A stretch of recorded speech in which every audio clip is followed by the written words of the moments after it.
Welcome into episode 396 of the Skate Podcast. I am Brian DeFelice, joined by Bridget Prue and Scott McLaughlin. Bridget and Scott, the Bruins lose to the Buffalo Sabres in Buffalo 7-2. Yet again, this Jekyll and Hyde Boston Bruins team that has been the case all season, really feeding fuel to the fire that this is not a team worth investing in, worth buying at the trade deadline, which is approaching us in a little bit when you consider the Four Nations is in the middle of it. But Cam Neely talked about a couple of paths the Bruins could go. And right now, Scott, we talked about heading into January, how big of a month this was. And now that we are at the end of the month, what have you learned about this team that maybe you didn't know about them at the end of December? I would say I think we've learned that maybe the turnaround that happened in that first month after Sacco took over, this team couldn't sustain it. That would be the single biggest takeaway, is that this was a team that was playing good hockey. We can talk about the schedule, and they didn't have the toughest opponents during that stretch, but for about 5 weeks from when Sacco took over until Christmas, they had the second best record in the Eastern Conference. Defensively, they're giving up the fewest high danger chances in the league. Those were real signs of something that you could potentially build on. And it's all just completely gone out the window since Christmas, throughout the month of January. The defense has been bad. The offense has still not been good outside of one line.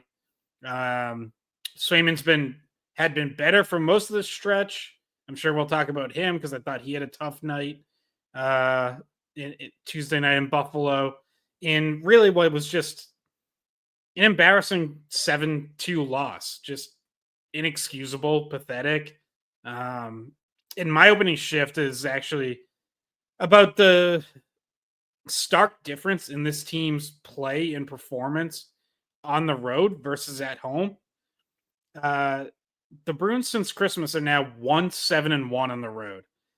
Meanwhile, since the start of December, they're 10-1-1 at home. They've been dominant at home and just god awful on the road. And I feel like that actually reflects in their performance in addition to the results, right? The results are one thing, and maybe if it's just a bounce here or there, or something's just a little bit off on the road, you're yeah, okay, I get the records, but that doesn't really reflect it. No, in this case, I think the record actually does reflect how this team plays. Because I think they've been good at home, and then they get on the road and they can't do any of it. It all just goes out the window and games get away from them. And you saw it again Tuesday night where it's one breakdown after another. Both times that they did score, they give up a goal less than a minute later. So there's zero momentum being built. Joe Sacco was asked about this on Monday, before the trip out to Buffalo, and basically said, can't really put my finger on why we're not performing on the road. Well, clearly he still can't put his finger on it. I don't think this team can. These players can't figure it out.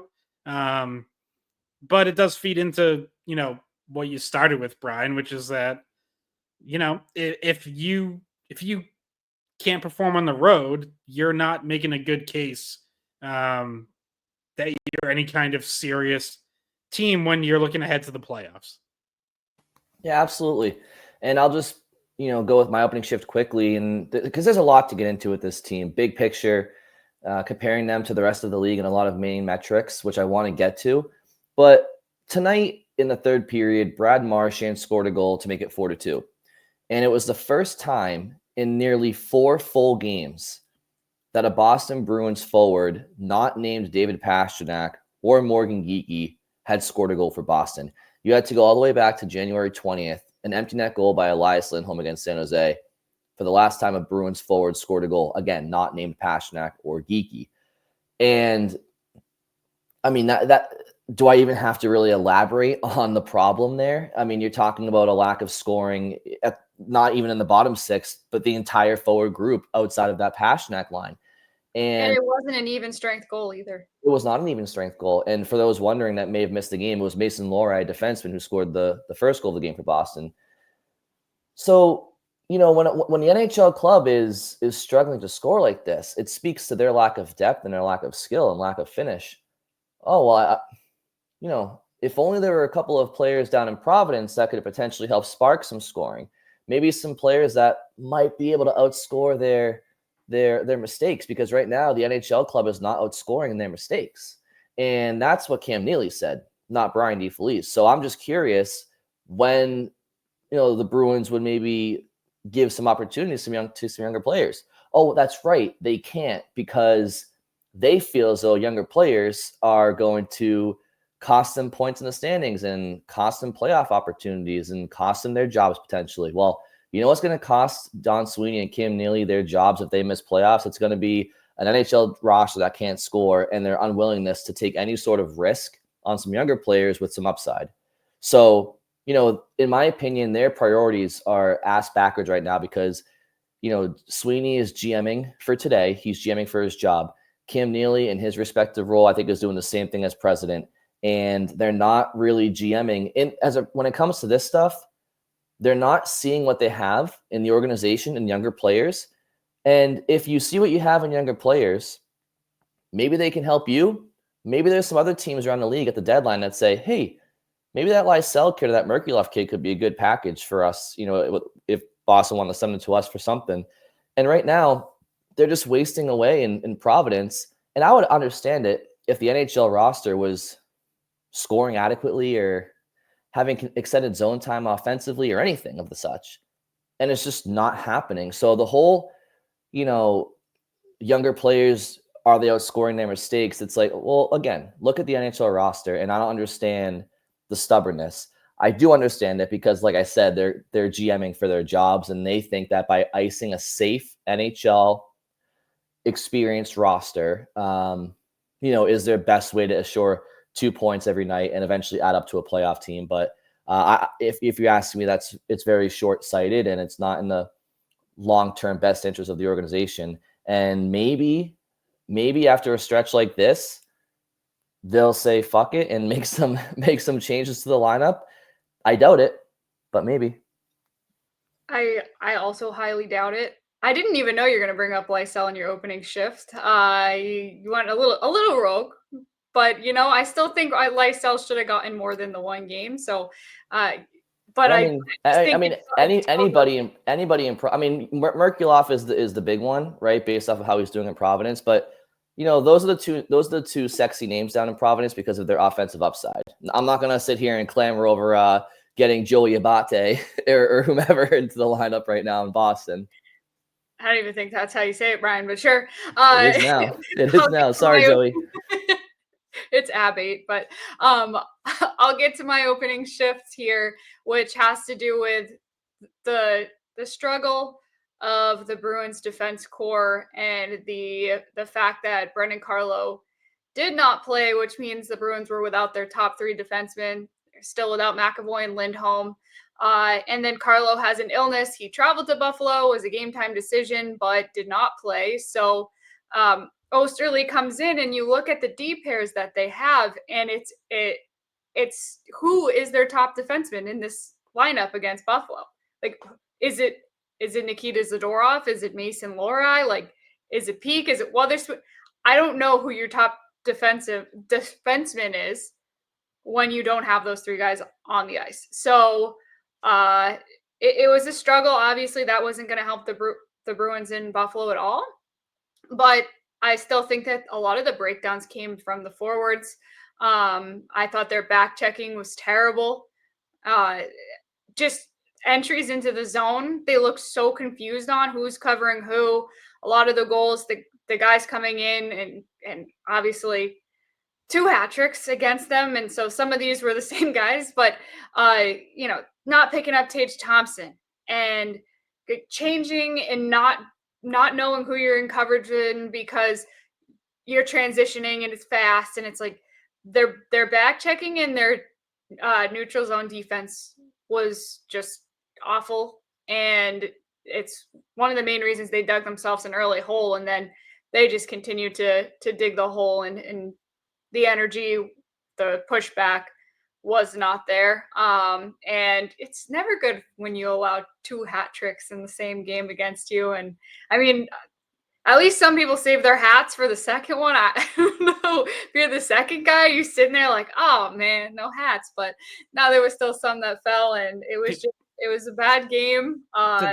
Those fans had like gone up during intermission to buy a new one to The replace discounted hat for like 20% off, and they're like, ah, damn it, they're on this one too. But yeah, my point being, Bruins decor, when they're healthy, maybe the game doesn't go that bad, but I still do think a lot of the breakdowns were forward related, because there's times where, say, Peak or Zadorov were drawn in another direction, and like because they have to try to block a shot or something, and then the forward doesn't fill into that role down closer to the net, or the forward doesn't come rotate to the player they need to, and just bad reads all around. And yeah, hopefully Brandon Carlo comes back soon, and McAvoy did not make the trip. Lindholm did not make the trip. So yeah, for such a bad game, there actually is like a lot to get into here, and I definitely want to address Brian's opening shift as we go, but I think Bridges is a good place to start and pick up here, because yeah, look, like obviously when you're down Lindholm, McAvoy, and Carlo, your defense is going to be thin, and it's going to be stretched, and you're asking a lot. That said, you're facing Buffalo. You're facing the worst team in the Eastern Conference. And I know they have some offensive talent, but some of those breakdowns, and Bridget, like you alluded to them, like just like those are just team structure things that shouldn't. Some of those like shouldn't really matter personnel. I mean, like if we just kind of rapid fire run through this, like Tage Thompson's first goal, bad change. He ends up open in the slot for, by the way, 102.3 mile per hour one timer. One of the fastest shots in the NHL this season. 2-1 goal. Morgan Geekie tracks back, but closes on the same guy that Nikita Zadorov is already on. So now you have a 2-on-1 that leaves a guy open coming in behind Geekie, and now everyone's scrambling, and you end up with a 2-on-1 down low and an easy finish for Thompson again. 3-1. Again, issues coming back and just like miscommunication or guys not taking the right person. Peak points over to JJ Peterka on the left wing, like for Potter to go cover him. But Potter is too far off and isn't going to get there in time. Meanwhile, Peak picks up the guy going to the net front where Nikita Zadorov already is. So now you have 2 guys on 1 person at the net front, and nobody stepping up to challenge the shooter. And it's a great shot by Peterka. Swayman, you'd still like to save even with the great shot, because it is from outside the faceoff dot. And generally, goalie just shouldn't get beat clean from there. So 4-1. This is the hat-trick goal for Tage Thompson. It's a 1-on-1 rush. Thompson coming in on Nikita Zadorov. Zadorov just keeps backing up, and Thompson uses him as a screen and beats Swayman over the arm. Again, you'd like a save, but like, why is Zadorov backing that far off? That has nothing to do with what the Bruins are missing defensively. Like, that's just a bad individual play. 5-2. Vinny Lettieri turns it over at the offensive blue line. Mason Lohrei and Parker Wotherspoon get split right up the middle by Peterka. And they're both just like reaching in with their sticks. Neither one takes the body. It's just a mess. Obviously they're going to be weaker defensively with everyone out on the blue line who's out right now. But it doesn't excuse this stuff. Like these kind of breakdowns, mental lapses, just lack of focus, really. Just complete like abdication of details. I would say confusion, like, wasn't a word I found myself like when I looked back and you try to like characterize what mistakes were made, it was like a lot of times people were just kind of confused in coverage. And the coverage was, there was always a guy open, it felt. And by the way, they scored the 6th goal was an empty netter by Peterka for the hat trick 6 seconds after they pulled Swayman. And it was the Bruins won the faceoff, but didn't jump on the puck because, I don't know, he just wanted it more. So he scored 6 seconds after the pull, and then they scored with 12 seconds left too with a 7th goal, which whatever, at that point in time it's over. But is worth noting that that's a power play goal that they get because Zadorov decides to cap off his great night by going after Peterka for seemingly no reason and taking a pretty foolish, like, obviously the game's over, so whatever, but like, just no point, just like zero purpose to any of that stuff. And what Sacco said after the game was like what went wrong, what he didn't like. He said reloading, tracking back, managing the puck, managing the game, bad changes. It wasn't a very good night tonight. And is that all?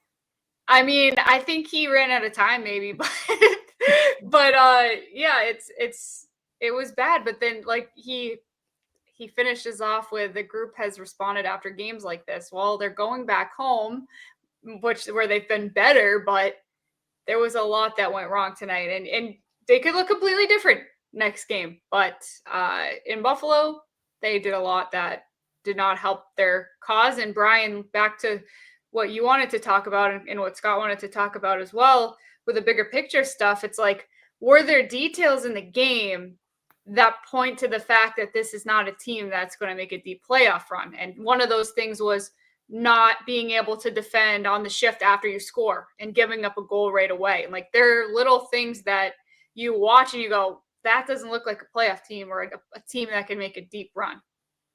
Absolutely, Bridget. And that's a great point. I mean, being able to respond well after scoring a goal or giving up a goal is the sign of a good team when you can positively respond in those moments.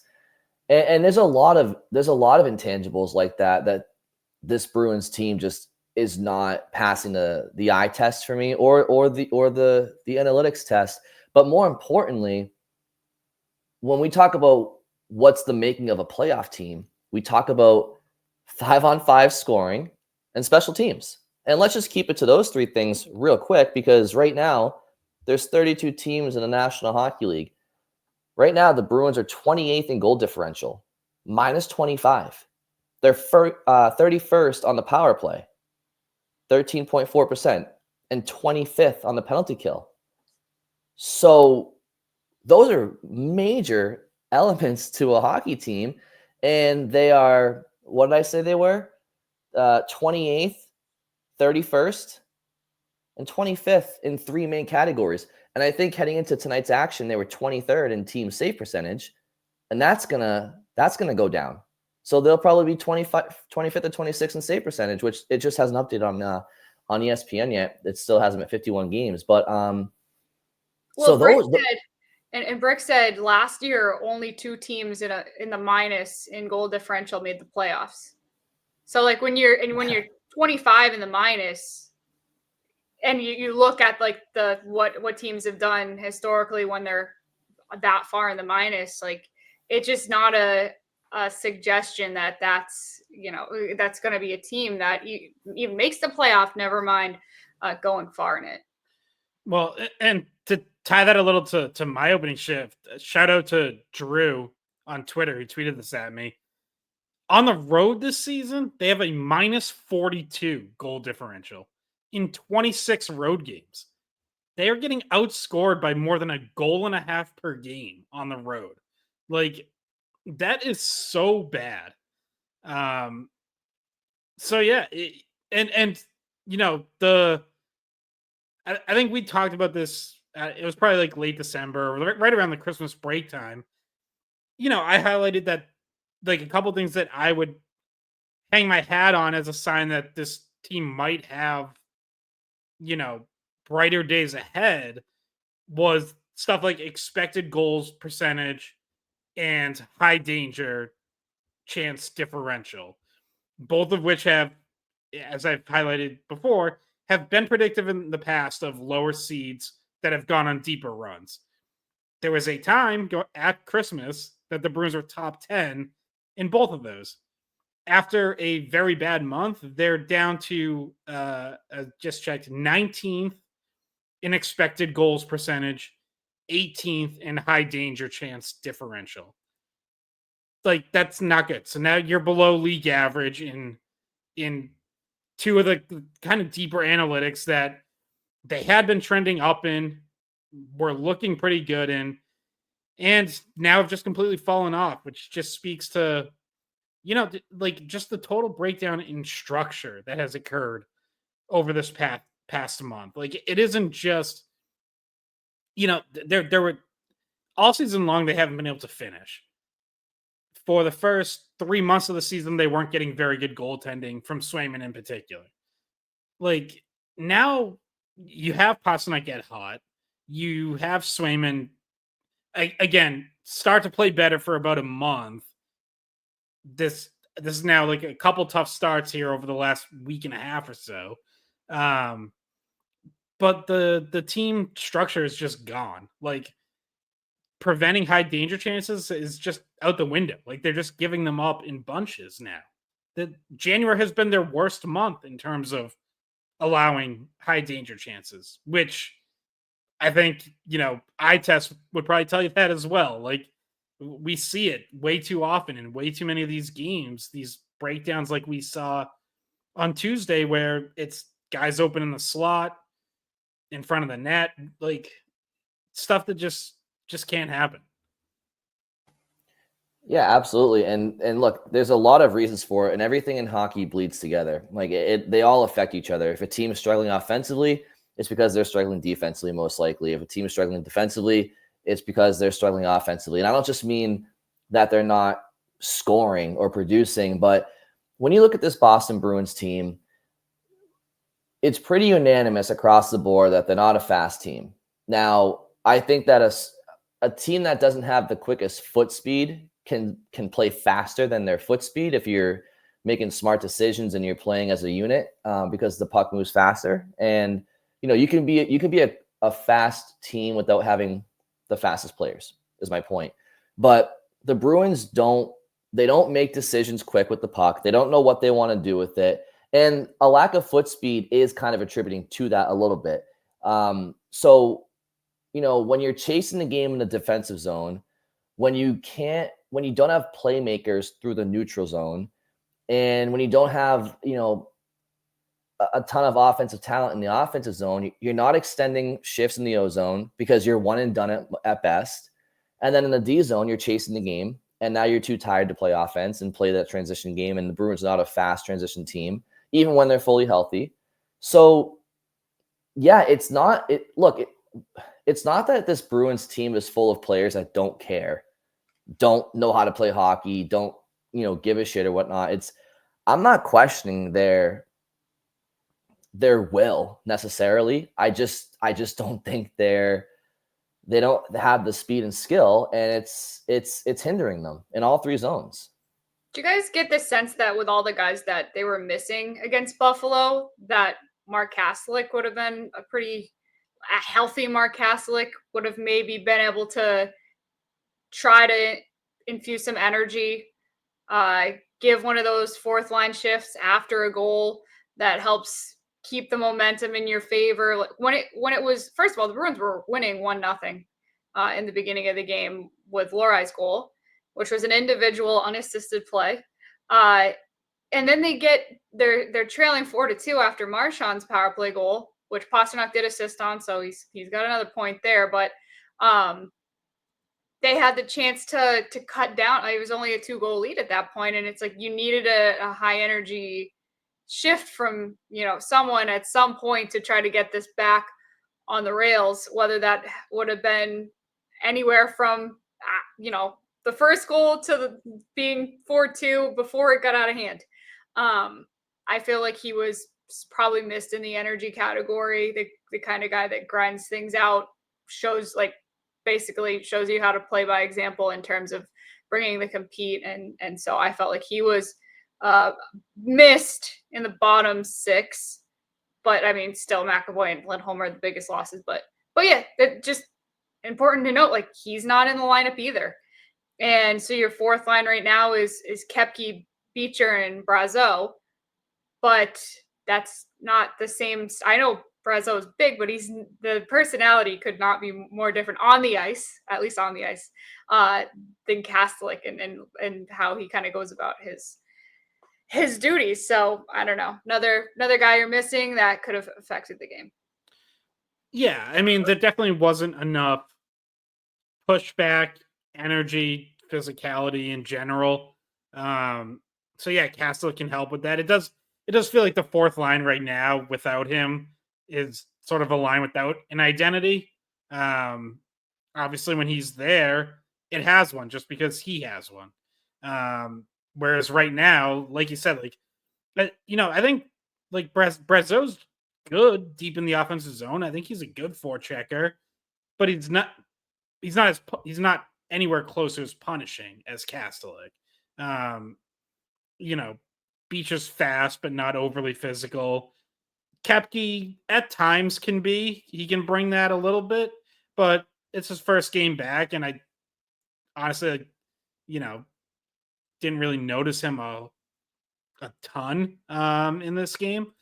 So yeah, but you can point to really anywhere in the lineup and say that there wasn't enough of that. Like, I don't think the leaders who were in the lineup, I don't think they brought enough of it. Whether that's Pasternak's line, which had an uncharacteristic off game, which I think like you can.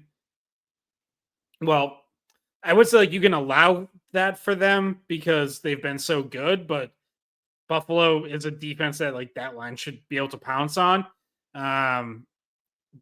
Didn't think Marchand had a very good game, or that line in general. That Poitras struggled, Coyle, and defensively, yeah, like again, they're shorthanded, but no one's really setting the tone. I think you miss usually like McAvoy's the guy doing that, so you miss that as well. None of it's an excuse. Like someone has to step up and bring it and like bring some energy. Like even if it's not the same kind of energy that Kastelic or even a McAvoy brings, like everyone can bring energy in their own way, and the Bruins just had none of it on Tuesday. And obviously we can't see this, but like I wonder if it was a quiet bench or like was it a vocal bench, because sometimes it is, and when it's not, sometimes you see it kind of is the same vibe as the game.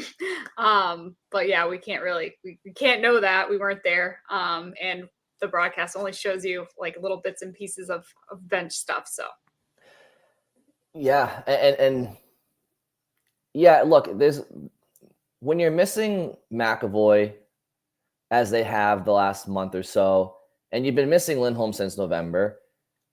When we talked about this Bruins team earlier in the season, or should I say in the preseason, it was no secret that they were going to have to rely heavily on their defense. And we talked about a defense core that we all thought, or I'll speak for myself, but I think we all kind of echoed the sentiment that on paper, this Bruins D core should have been one of the best in the league because of their versatility. You had mobility, size, toughness, defensive awareness. McAvoy, Lindholm, and Mason Lohrei, those three moving the puck on your back end should theoretically lead to a lot of transition and offense for the Boston Bruins. Lindholm's been out of the lineup all year. McAvoy hasn't had the greatest year for his standards, and Lohrei has been, a young player finding his way. And then we looked at Carlo, Peak, and Zadorov as guys that should be big physical defenders, tough to play against, that could complement the attributes that the other three players I just mentioned have. And obviously the Bruins D-core has not played to those standards this year. McAvoy's underperformed. Lindholm's been out. Zadorov, woof. Carlo hasn't had a good year for his at all, really. And Peak has been just okay, but like, what do you expect from him? So that's the defense. But up front, when Morgan Geekie and David Pastrnak are carrying the offense the last, week plus, and then they have an off game. And that's not, I'm not excusing it. But where is Brad Marchand? Where is Charlie Coyle? Where is Elias Lindholm? And I know Lindholm and Marchand connected on that power play goal, but boy, that Lindholm, contract, it's not looking good right now. And just it's inexcusable. If I'm passionate, I'm pissed. I'm sitting there saying, I know I got to be the guy, and I am 99% of the time. But Marshy, you're capable of scoring against Buffalo 5-on-5, right? Having a few extended shifts. Coyle, you've been around long enough. Lindholm, right? You've had 82 points in this league at one point. Like, to me, it's just completely inexcusable, the lack of anything from Coyle, Lindholm, and Marchand. And Patra's still a young kid learning. I'm just really disappointed. And Lindholm's lack of speed has been very evident this year. And it's one thing for you, me, Bruins fans, and some media to look at the Lindholm contract in the summer and say, yeah, that should work out for the Bruins. Put him next to Pastrnak. He should be good. But we didn't get to watch him because he's out in Calgary all the time. But Don Sweeney and the scouting staff, how do they not recognize that his foot speed's just not really there? Like, to me, that's just like kind of inexcusable, like that they couldn't recognize as the professionals that they are in management that this player might not age well. Well, my prediction at the beginning of the year that was going to be a top 5 line in the NHL really didn't pan out, because I don't think we expected Lindholm to end up centering a third line. And well, you might have only been 1/3 off. I mean, replace Lindholm with Geeky. That's probably been a top 5 line in the month of January. It really has. But I mean, part of the expectations of that line when we thought it was going to be Lindholm with Pastrnak was, this is going to be Lindholm is going to be a guy who can facilitate the puck to where it needs to go. He's gonna, we're expecting a different point total, one that, on a good year of his career that he's had. Because he's playing with someone like Pastrnak, you're like, point total will bounce back up. Like, it'll be good. He's a good playmaker. Get the puck to Pasta. It'll be good. It didn't work out like that. And yeah, I mean, can we just pretend that I said Geeky Pasta was going to be a top 5 line instead of Elias Lindholm on that line? But Bridget, in your defense, how many 10 p.m. game start times were you watching in Calgary and Vancouver the last little while? I'm going to let you off the hook. I'm not going to blame you for that. So what I do after the Bruins games sometimes, guys, is I watch a college hockey game that I then have to broadcast one of those teams the next day or something. So I do watch late hockey, but it's college hockey normally. So Brian, no, I haven't. I didn't tune into many Calgary games last year. Yeah, I mean, like, Lindholm's best year in Calgary was actually when he was the finisher on his line and was with guys who were playmakers. Gaudreau in particular, but yeah, so like the Bruins outside of Pastrnak, like the Bruins don't have a playmaker like that. But like Pasta is a good playmaker, so like couldn't he be finishing on good plays that Pasta's making? Because Geeky does. Yeah, well, so I would actually be interested, like, what it would look like if Pastrnak and Lindholm end up together again at some point. Because Pastrnak is creating at a much higher level now than he was earlier in the season too. So do you like want to break up a line that's been no. Yeah. But I'm saying like that they will end up at some point together. They will end up together again at some point, just because that's how hockey works. Like, That's explaining to us how hockey works now. like it'll happen, and I'm just interested to see what it looks like, because I think Elias Lindholm has not gotten to a better place, but Pastrnak definitely has. Like, he's playing a lot better than he was that first month and a half of the season.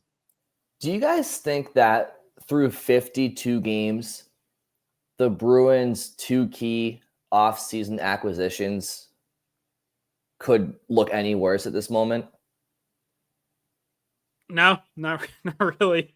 And who's to blame for that, right? Like, Yeah, I will say on Lindholm, he should have had a second assist Tuesday for whatever it's worth. Yeah, I think Like so. he sets up Vinny Lettieri point blank Yeah. with a mostly empty net, and Yeah. Lettieri just doesn't bury it. Which It's true. By the way, like let's finish Lindholm first, but I can use Lettieri to transition into potential roster transactions. But Brian, go ahead and finish on Lindholm. Oh no, I was just posing that question to you guys. Like it's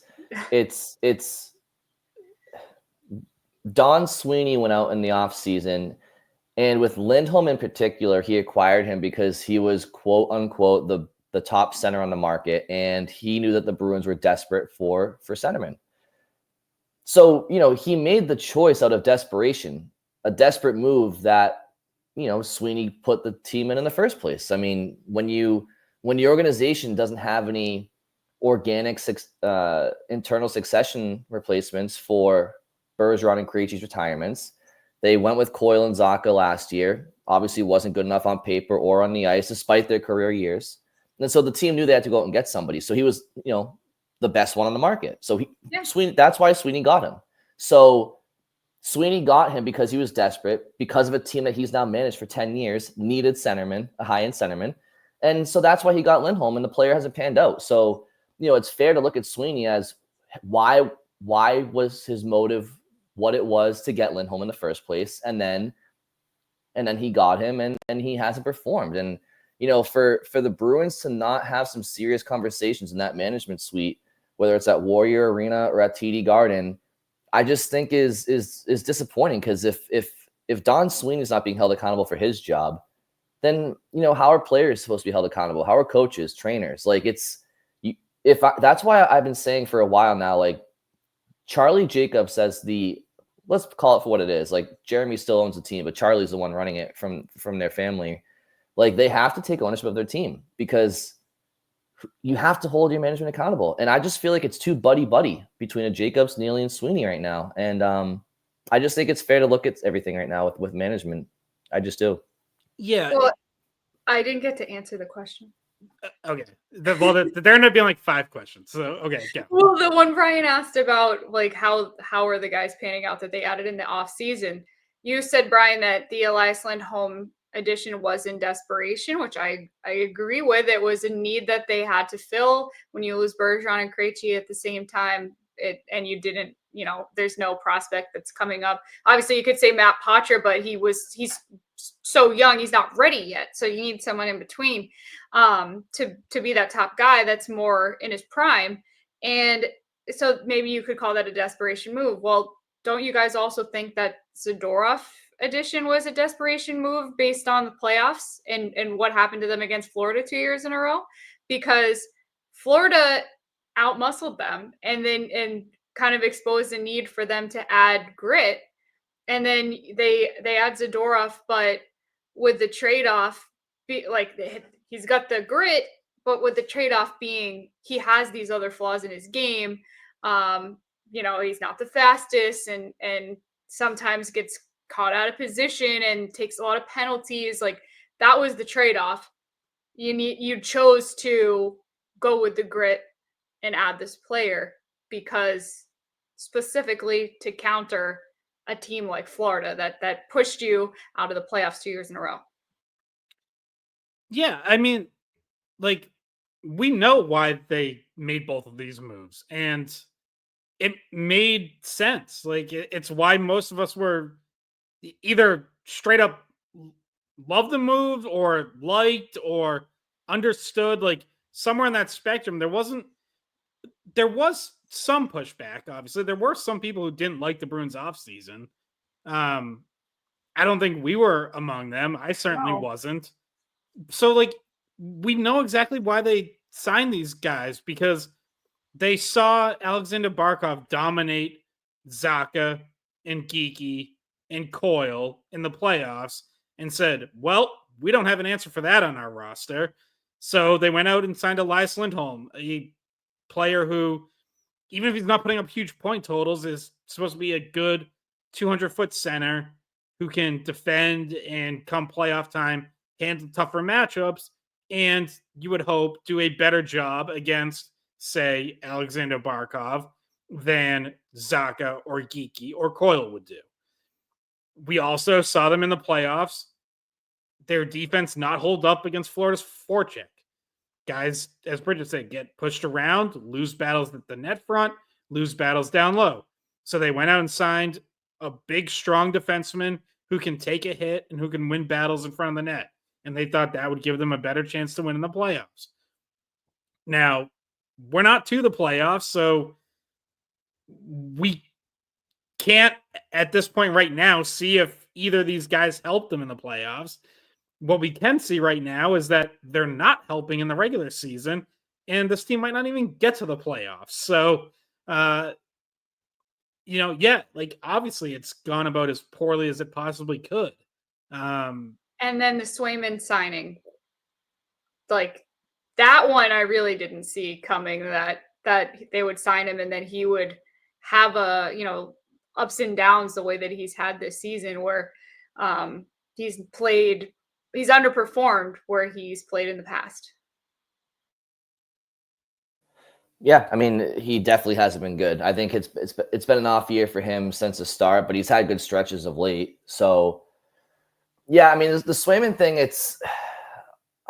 I feel like it might just be a relative off year for him. But the Lindholm one, like, you're right, Scott. In the moment, as Bruins fans, we knew that they weren't deep enough at center last year, and even when they acquired Lindholm, we were calling him a glorified 2C, and that was if he was producing as he has been in the past. I mean, outside of his 82-point season, I think he had a 64-point season the following year. But I mean, he's never been a guy that's lit the world on fire, right? And I just feel like, again, like I said, the three of us here and Bruins fans and Bruins media, like we haven't watched Lindholm under a microscope up until his time in Boston because of the time difference and the fact that he wasn't playing for the team that we cover. But so at the time we were like, oh yeah, everybody says he's a good player. Like we've seen him and we've seen what he can do at times. Like, but this drop off this year, I mean, doesn't he look like just his skating? He's just slower than a lot of his competition. And to me, foot speed should be a pretty evident thing for scouts to see, for Sweeney to see. Like, unless Don Sweeney was just like us, where he just didn't really know much about Lindholm besides what people around the league said.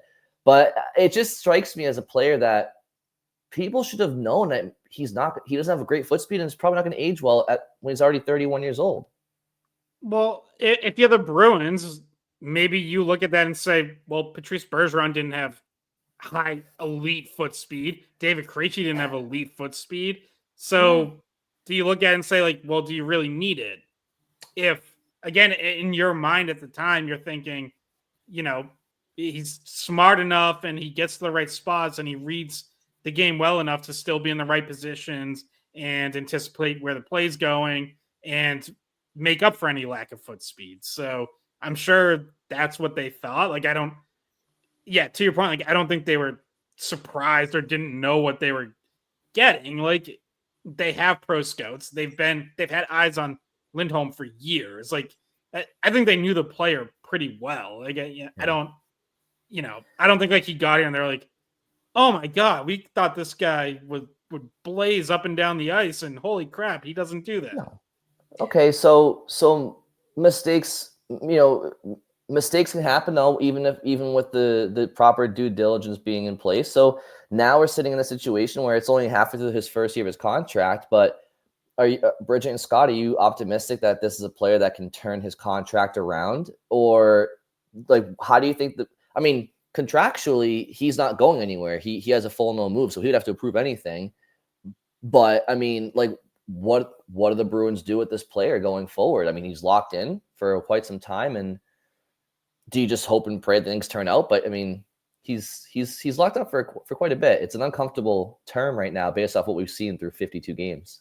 Well, I can't really answer the long-term question because you're still waiting to see, I guess, to an extent. Even though we are over halfway through the season, it's like, I don't know. I just feel, and you know me, I'm not really one to gamble on a prediction here, but what I was gonna say to finish up like this part of the episode and this conversation is, in hindsight, these deals have not worked out so far, but at the time they made a lot of sense. Like, it wasn't like Sweeney went out and just added randomly. Like, these were needs that they were trying to fill, and on paper it looked like those were people who could fill them.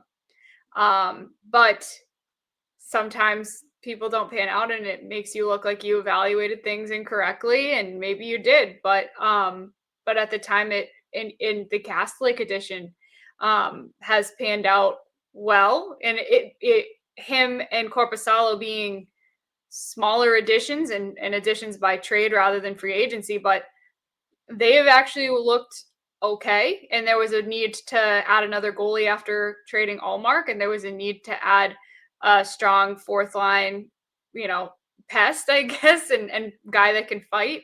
And so, like, some of these guys were hits, and some of these guys so far, like, I don't want to say like they're just, the contracts are stupid and they're never going to work out, but so far they haven't proven that the contracts are gonna age great. So yeah, I mean, I think Elias Lindholm can be a better player than he's been this season. Like, he has been in the not too distant past. I was like, it wasn't just the 82-point season. Like, he also had a 78-point season, and he had a 47 points in 56 games in the COVID shortened season, which is like a 70-point pace. Again, like, those are playing on good lines. So there's still that argument, but it's not like it's like an 82-point season and then a bunch of 45, 50-point years. Like, there are like other good, he has produced in other seasons. So I still think, I don't think he's ever going to get to 80 points again, or maybe even 70, but can he get to 60? Like, can he at least salvage that, and be that player going forward? I still think he could be. Clearly, this is just not his year, and it's probably not going to be his year. So yes, you have to keep working with him and hope that, he has a good offseason, and year two is better than year one. Like, that, if you're the Bruins, you really have no other option. Yeah, I mean, look, at the end of the day, I understand. I understood at the time, and I understand why they did what they did. Like, they needed a center. He was the best guy in the market, not just by the Bruins standards, by the league standards, right? So it didn't come out of nowhere. But I think where my frustration comes into play is, this is Don Sweeney's 10th year, in June or May of 25 on the job. And, my frustration is not so much that they signed Lindholm, it's why they signed him. Because they were desperate, because they had nothing in the wings when Bergeron and Krejci retired. And look, I understand that the Bruins were contending, and the cost of contending is giving up first round draft picks at deadlines and all that stuff. And when you're a top 5 team in the league perennially, you're getting a pick that's late in the first round if you aren't trading at the deadline. I understand all that, but the Bruins knew for 5 to 7 years before Bergeron and Krejci retired that their days were numbered. They were on their back 9. And there were some drafts there in the mid 20 teens that they just whiffed on, like they at center ice. And it is what it is. Hindsight's 2020. It's tough to draft. It's not a sure thing. It's a gamble.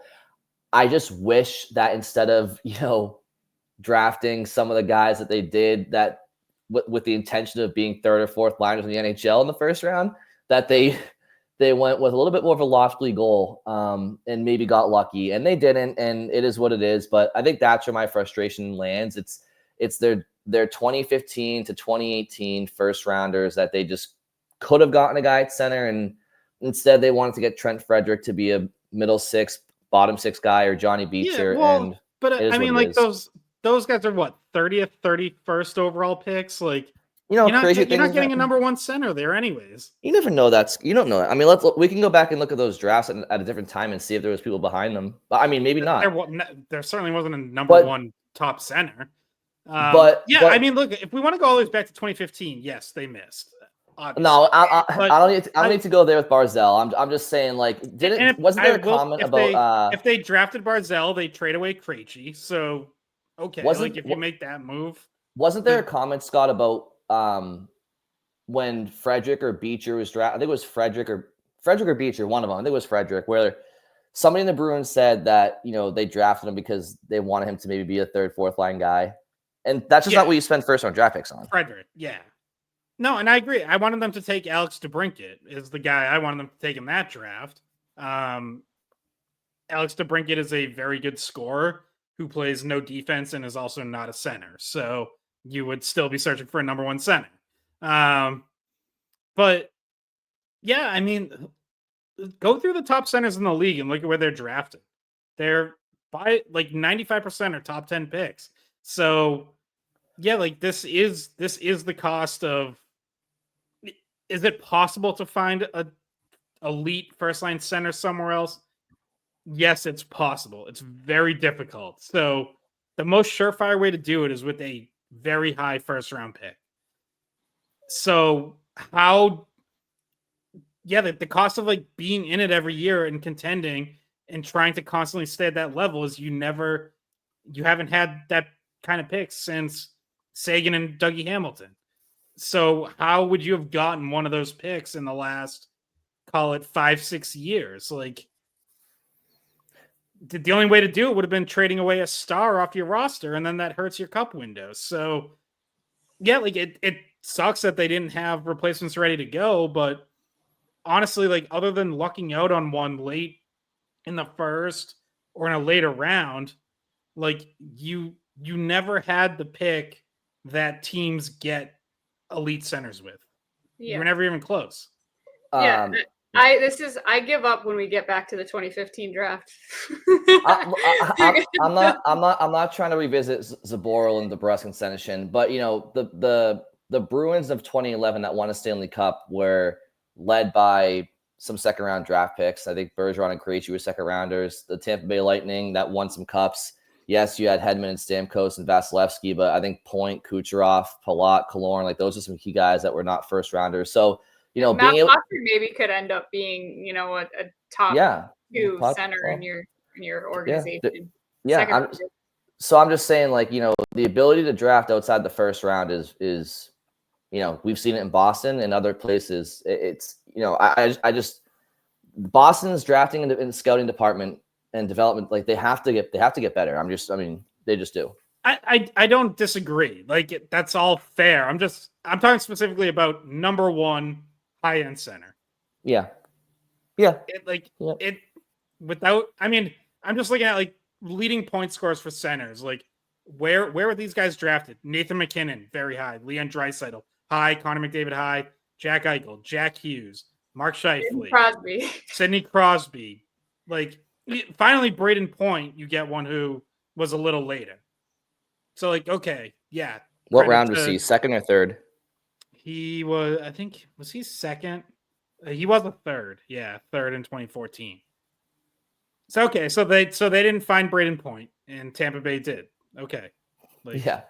I mean, look, I'm really not trying to. Yeah, I'm just thinking out loud. Like I understand the cost of winning. I think partly I'm frustrated that Lindholm hasn't worked out. Like, I think the player deserves some criticism here too, but it's just one of those things. Like, it's tough to just keep letting Sweeney off the hook for these things. Like, he's been around for 10 years, and the fact of the matter is, they got close but no cigar, and then he was forced into a situation that hasn't pinned out so far. So we're just going to keep letting people off the hook, or, and by we, I mean ownership, management, like whomever. Like, if this season ends, I don't know. I guess I'm kind of rambling. It's late. I'm tired. This Buffalo, you lose 7-2 to the Buffalo Sabres. I'm going to get pissed off. I'm sorry. Yeah. Okay. So I do want to circle back to one thing that we haven't gotten to yet, though, and that it relates to Brian's opening shift, which is that, should we expect any sort of roster move? And maybe I'm naive here, but like, they better do something. Like, you can't keep just like rolling the same lineup and not giving anyone else a chance. Georgi Merkulov has 11 points in his last 8 games. He has been very good on Providence's power play. Boston's power play is still struggling. Like, he should get a chance. And if that means Vinny Lettieri gets sent back down, so be it. Vinny Lettieri had 2 golden opportunities Tuesday that he didn't bury, and he also committed a turnover that led to a goal. So, yeah, he had a couple nice games when he came up. Good for him. I don't need to keep Vinny Lettieri on this team if that's the cost of bringing up Georgi Merkulov. Oliver Wahlstrom isn't even getting in the lineup right now. Like, he doesn't need to be here. So they have options. There's a spot there. I would say Merkulov in particular has earned it. Fabian Lysell has 7 points in his last 6 games in Providence. So I know he missed a couple games, I think at least 2 recently, but he's back now. So I think there's obvious spots to give those guys a shot, or at least one of them, and I would say at least Merkulov. Yeah, I mean, it goes back to the team numbers that I said. I mean, obviously the forwards not scoring a goal in almost 4 games besides Pasta and Geeky, but you look at the team metrics as a whole that I listed earlier, they're 25th to 32nd. And we could find some expected advanced analytics that maybe are less bad, but they're only slightly less bad now. Right. The ones that were encouraging that I highlighted a month ago are not encouraging anymore. But Bridget and Scott, you guys watch the team every night that I do, and it's there's nights where they bring it for a couple of periods, and it's oh, that's good. I'm glad they show a pulse. But Bridget, you mentioned earlier maybe they'll play better next game. I'm sure they will. I'm sure they will play great next game, and that's kind of the first place team in the country, though. Yeah, but in all seriousness, there's Bridget's college hockey again. Yeah, in the country, yeah. I do this all the time, guys. And for opening shifts, I almost said short shifts because that's my other show. I almost did that. The Washington Capitals ranked first in the nation. Well, there's 2 countries involved, like an idiot, but yeah. Well, the good news is that between now and 4 nations, 4 of their 5 games are at home. They're a freaking Canadian team, guys, and they sit in the country. the Bruins are the best team in the world on home ice, so they're going to be just fine. But guys, what team has ever been taken seriously to make the playoffs or even do anything in the playoffs when you have the goal differential and the special teams that they do? Just to name a couple. If this was any other team, if we're watching any other team right now other than a black and gold jersey with a spoked B, we'd be sitting here saying, yeah, sell, no shot. But because it's the Bruins and we're so close to the situation, for some reason there seems to be hesitancy to be able to call it for what it is. And this team sucks. Look at their numbers. They suck. So why is it even a question that they should be, calling up some younger players, giving them opportunities and considering, wisely selling a couple of pieces? Not everything, not blow it up, but again, I like to call it responsible selling, right? Not aimless, senseless selling. Selling with a purpose. I mean, why should anybody buy into this team? Why should the Bruins buy into this team this year? What number tells me that they should be buying for this team? That's all I want to know.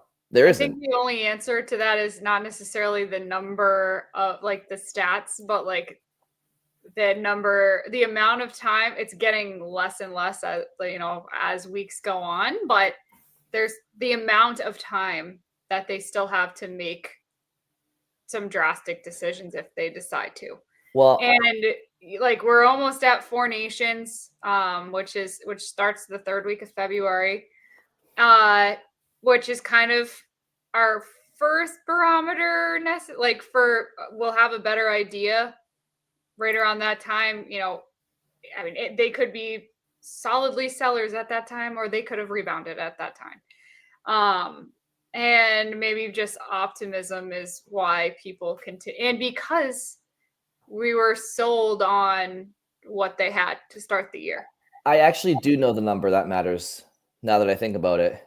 It's the dollar sign, the dollar amount next to the playoff gate for the Jacobs. That's what it would be, right, Scott? That's the answer.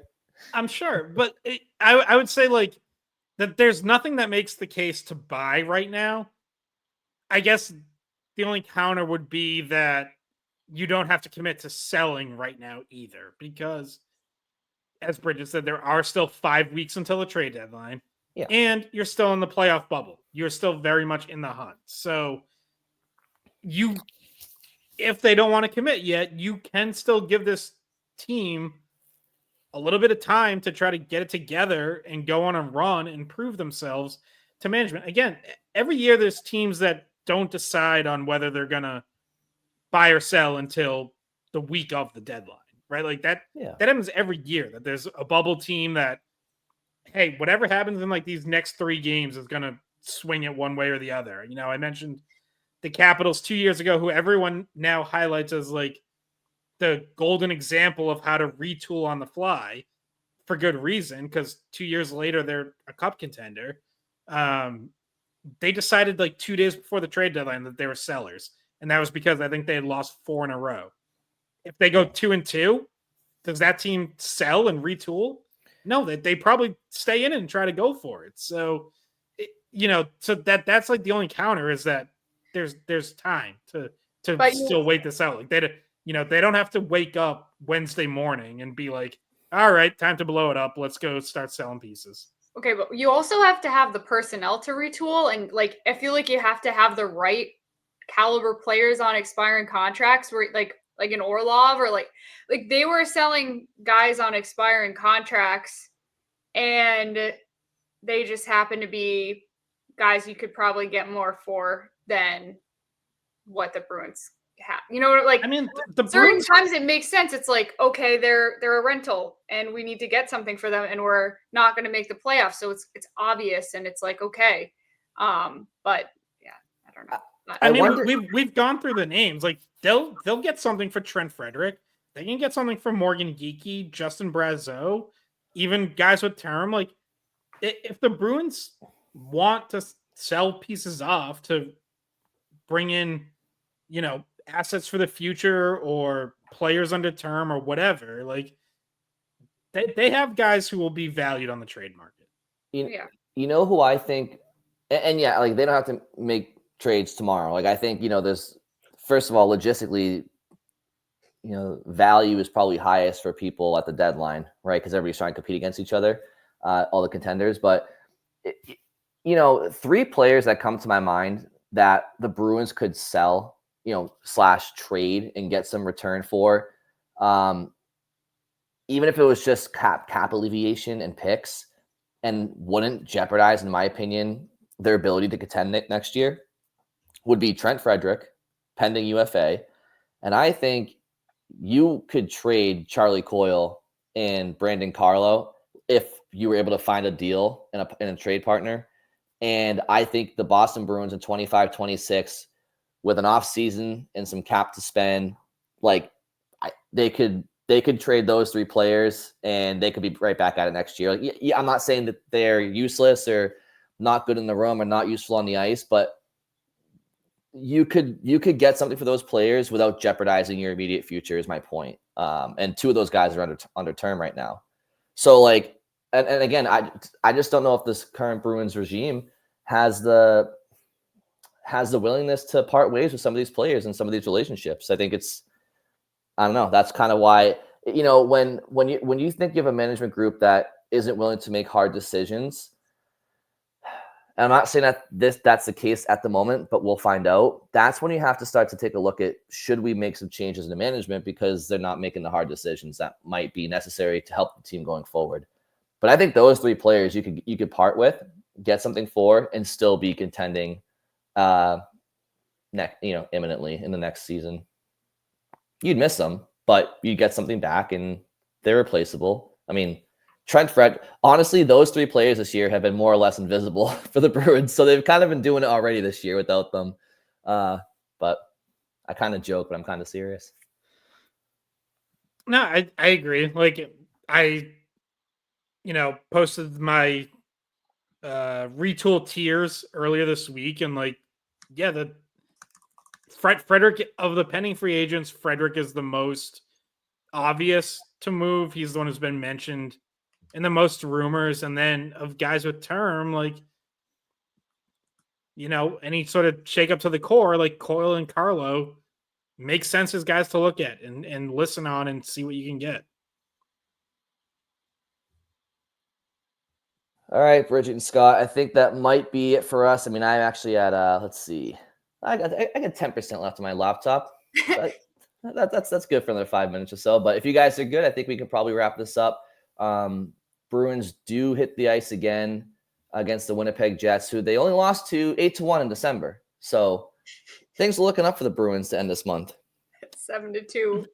Very quickly, who would you guys start in net Thursday? Honestly, it seems like it's the least of their problems, but yeah, maybe Jonas. I mean, why not? Yeah, I would go Korpisalo. I think that they won't, though. Like, I just have a feeling they won't, but I think you're right. Got a feeling on that, and based off of past weeks this season. So I think the only thing I wanted to say, guys, was if people missed McAvoy speaking to the media yesterday, or I don't know, whenever you're listening to this, it'll be different. But it was on Monday. So speaking about his timeline to return, and also about having a kid, which was he had a baby boy named Reese. So there's that. But he spoke about his timeline, and he said he's expected to come back before Four Nations. I know we had mentioned like, if he misses Four Nations, that would stink, because we're looking forward to that. But I guess it's good news that the timeline is there, but that still is 3+ weeks away, or just about 3 weeks away. So still could be longer. We're not sure. Yeah. McAvoy and Hampus Lindholm both practiced in regular jerseys on Monday, took contact for the first time.